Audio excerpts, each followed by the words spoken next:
Hey guys, welcome back. Welcome back. In today's video, I'm going to cover what is happening in New York. Currently, Ugandans have decided to go to New York. Yes, Ugandans have decided to go to New York. Most of these Ugandans live here in the United States of America. I would have loved to make it there. I am currently here in Los Angeles, California, but I'm going to do my fair share as well in trying to cover whatever is transpiring in New York. This is not the first time that Ugandans have taken it upon themselves to show their dissatisfaction to the international community, which continues to ignore the crimes against humanity by the NRM government, as presided over by Yoweri Museveni. Welcome back. This is the Uganda Awakening. My name is Omoverika Andrew. And in trying to keep up with my routine of posting as many videos, at least up to 3 videos every week, of course, there has to be so many challenges because, of course, I'm just trying to learn my way and navigate my way throughout this YouTube streets. And in so doing, I have realized that regardless of the fact that I have not posted as frequently as I would have loved to, there are those of you who are continuing to subscribe. Those of you who are taking some time off in watching these videos, which encourages me. Please remember to subscribe and, hit that notification bell icon so that you won't miss out on my next video. I'll do my best in keeping that promise of 3 videos every week. Let's get right into it. So today I want to concentrate on the Ugandans that are in New York, but I also want to give an update of what's happening online, of course, on Twitter, on X, where Muhoozi decided to tweet.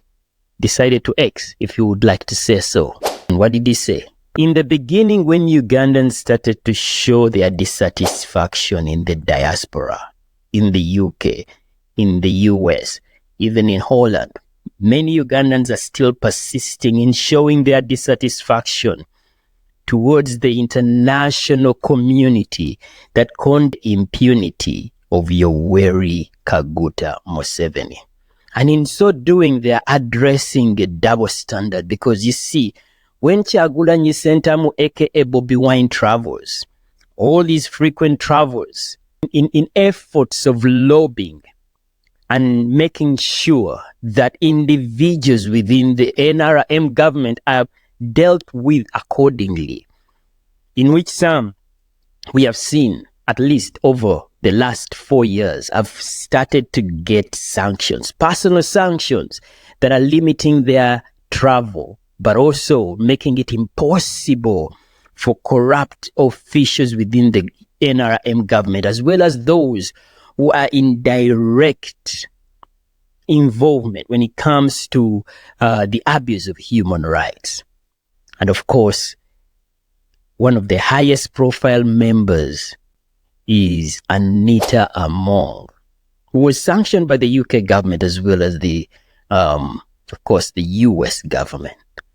And the list is still out there. We want more people to get sanctioned. We do not want the country of Uganda to be sanctioned as a whole because the citizens are just going through it all. The citizens do not deserve to be given the short end of the stick when it comes to these sanctions.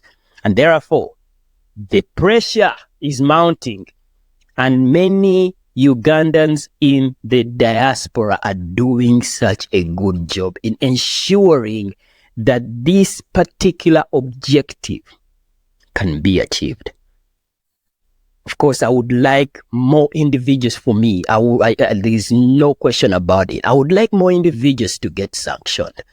I do not see any reason as to why the likes of Balamo can still travel freely. And I say that confidently because We cannot live amongst individuals who are continuously showing a high level of a double standard when it comes to trying to ensure that Uganda is beneficial to everyone. And a civic responsibility is warranted for anyone that feels that there should be a certain change when it comes to the status quo. And in doing so, harboring a different political opposition should not mean that one has to flee their country, should not mean that one has to be court-martialed, abducted, or unalived in the process. We cannot continue to condone all these crimes against humanity. So they are doing so. Ugandans are out there showing their dissatisfaction. And of course, I'm seeing pages like Kabuye, Boston, show this individual Sam Love is one of the most influential people in the diaspora space. And you can get more updates from all these pages. So in a series of tweets that have drawn more attention towards the first son, the commander of the armed forces, I think, Muhoozi Kainerugaba. In a series of tweets, there is one that he has said that he will not be standing for president. He would not be on the ballot paper. That was like he was preparing us for one. And you know one thing that is so hilarious?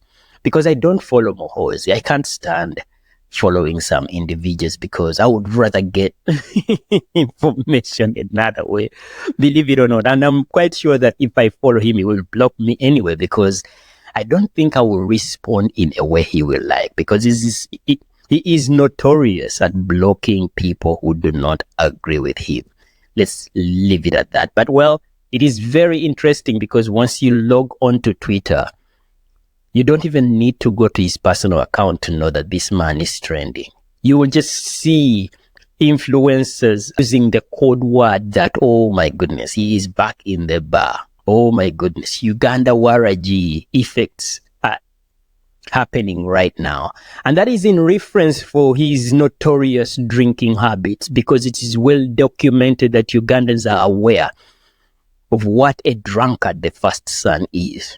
And that is not even me mincing words. I'm trying my best in mincing some words. Yes, he is notorious and his habit of drinking is well documented. So he said that no civilian will lead Uganda after President Museveni. The security forces will not allow it. The next leader will be a soldier or a policeman. Yeah, he's revealing to us that we are living in a military state. The leader of opposition, Joel Senyonyi, was so disappointed. Of course, I don't think he was so disappointed because this is business as usual when it comes to Muhoozi Kainerugaba. Serious country, this would be treasonable. So Joel Senyonyi, the leader of opposition, responded by saying that in a serious country, this would be a treasonable statement. Especially coming from someone who commands the country's defense forces.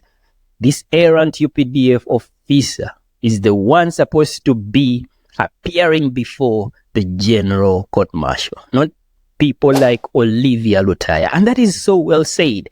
If he was not the first son and he made such a statement, he is supposed to be arraigned before the court-martial. This is so out of hand. But it is not the first time. It is not the first time that Muhoozi Kainerugaba has decided to disgrace himself online. Many individuals were like, anti-Waraji Muzivu. Yeah, remember that reference? That essentially means that alcohol is not easy. Muhoozi Kainerugaba is a serving army officer, but his continuous engagement in partisan politics, despite the explicit prohibitions by the UPDF Act and Ugandan Constitution, portrays a flagrant disregard. Muhoozi Kainerugaba is a serving army officer, but his continuous engagement in partisan politics, despite the explicit prohibitions by the UPDF Act and the Ugandan Constitution.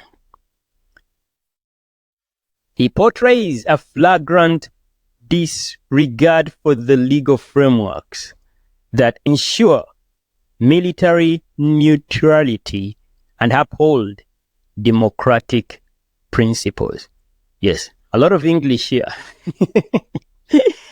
Yeah, this treaty is really trying to point out this double standard that is constantly on display, that is constantly manifesting itself when it comes to the first son, who is also the commander of the armed forces. Reveals that the laws of Uganda or the constitution of Uganda can only come into effect for the rest of the individuals that are not having any close ties with the first family.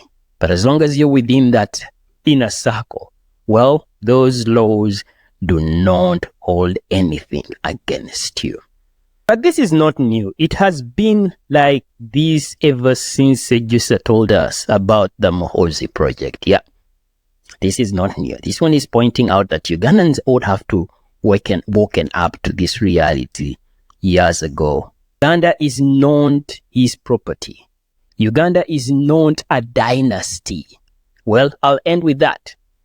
We need to pray for Uganda. Many Ugandans need to keep themselves interested in the affairs of their country, because we cannot stand by and pretend that the plight awaiting our children's children is their responsibility exclusively, without our input. Whatever we are doing now and the choices we are making right now, the resultant is going to be harder times for the next generation, and it will be on us. You are working hard to create a legacy, a family legacy. You're working hard to leave behind an inheritance for your children, but that in itself does not make any sense if that inheritance is going to be left in an environment that is dysfunctional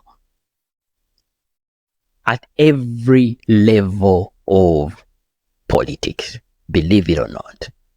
We cannot allow the idea of Musevenism superseding everything that we aspire for, simply because it is easier for us to accept it and facing reality. That is not how things are going to work. It is very clear that is not how things are going to work. Business will not be as usual. In fact, it is business unusual. And regardless of how much you're making right now, you could be a billionaire. That in itself can simply disappear. I mean, look at the likes of Wavamono. Yeah, to mention but a few. So many Ugandan successful businesses tend to disappear as soon as the proprietors of these businesses are laid to rest. And even some do not even need to be laid to rest for that to manifest in itself. We are seeing iconic, innovative businesses like the Ndere Troop facing such a huge dilemma. We had the Bakayimbira creative industries that we would have looked at. But now look at one of the most iconic members of that Bakayimbira drama actors. Senkubuge Siasa has been turned into a mockery of everything that no one should ever thrive to become, a beggar. One of the most creative minds. I looked up at this man. I admired him. Yeah, there's so much that you could learn from the career of Senkubuge Siasa, but now look at him. Look at him. Yeah, that's it. Let's go. That's the video for today. We'll talk very soon, guys. Please like, share, and subscribe, and let me know what you think about this video. We'll talk soon. Bye.